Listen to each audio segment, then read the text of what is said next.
सुप्रभात बच्चों। कल मैंने टोपी शुक्ला जो पाठ है आपका पाठ 3 राही मासूम रजा का, उसके पाठ की आपको समरी भेजी थी, पाठ का सार भेजा था। ठीक है, अब इसके प्रश्न उत्तर है। देखो इसका प्रश्न उत्तर, 5 प्रश्न उत्तर डिस्कस करेंगे आज।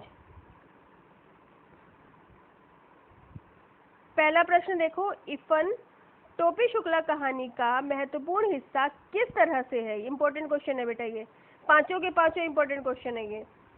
इफन और टोपी सहपाठी होने के साथ साथ अजीज दोस्त भी हैं। दोनों का व्यक्तित्व प्राय पृथक रूप से विकसित हुआ है। दोनों को अलग अलग पारिवारिक परंपराएं मिली हैं। इफन और टोपी के जीवन का विकास भी अलग अलग हुआ है, पर टोपी की कहानी में इफन एक प्रमुख पात्र है। उसके बिना टोपी की कहानी अधूरी प्रतीत होगी, इसलिए वह इस कहानी का महत्वपूर्ण हिस्सा है।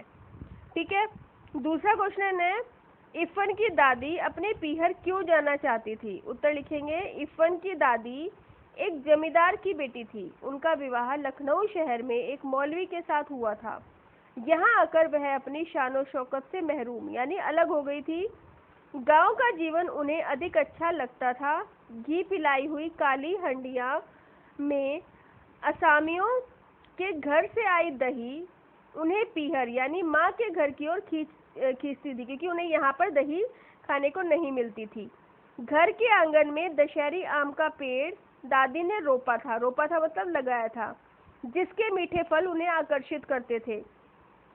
दादी को उनका पीहर स्वाभाविकता के आकर्षण के कारण अपनी ओर खींचता हुआ महसूस होता था। उन्हें बार बार अपने पीहर की याद सताती रहती थी। पीहर मतलब अपनी माँ के घर की। ठीक है, तीसरा है, इफन की दादी अपने बेटे की शादी में गाने बजाने की इच्छा पूरी क्यों नहीं कर पाई।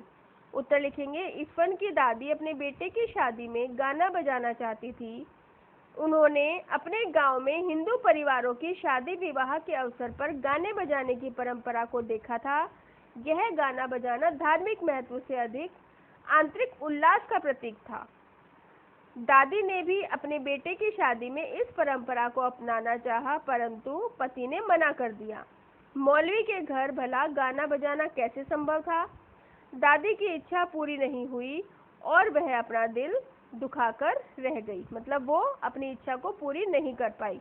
ठीक है, नेक्स्ट है फोर्थ। देखो, अम्मी शब्द पर टोपी के घर वालों की क्या प्रतिक्रिया हुई। जब टोपी ने अम्मी शब्द कहकर पुकारा अपनी माँ को, तो क्या प्रतिक्रिया हुई। एक दिन टोपी अपने परिवार के साथ खाने की मेज पर भोजन कर रहा था। टोपी को बैंगन का भरता कुछ ज्यादा अच्छा लगा। उस समय उसकी माँ राम दुलारी देवी भोजन परोस रही थी। टोपी ने कहा, अम्मी जरा बैंगन का भरता। इतना सुनते ही टोपी के परिवार में कोहराम मच गया। उनकी माँ और दादी ने माना कि किसी मुसलमान लड़के से टोपी ने दोस्ती कर ली है। इसे परंपराओं की दीवार तोड़ने वाला कदम माना गया और टोपी की इस बात पर खूब पिटाई हुई।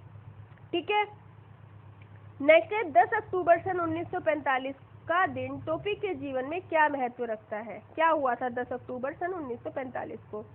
लिखेंगे, 10 अक्टूबर सन 1945 का दिन टोपी के जीवन में अत्यंत महत्वपूर्ण है, क्योंकि उस दिन उसने प्रतिज्ञा की थी कि अब वह ऐसे किसी लड़के से दोस्ती नहीं करेगा जिसके पिता की तबादले वाली नौकरी हो।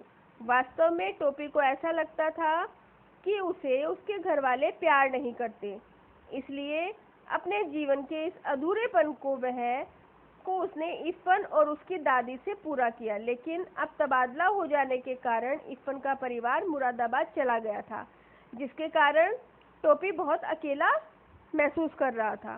ठीक है, ये 5 क्वेश्चन आपको लिखने हैं बच्चों। ठीक है, ओके।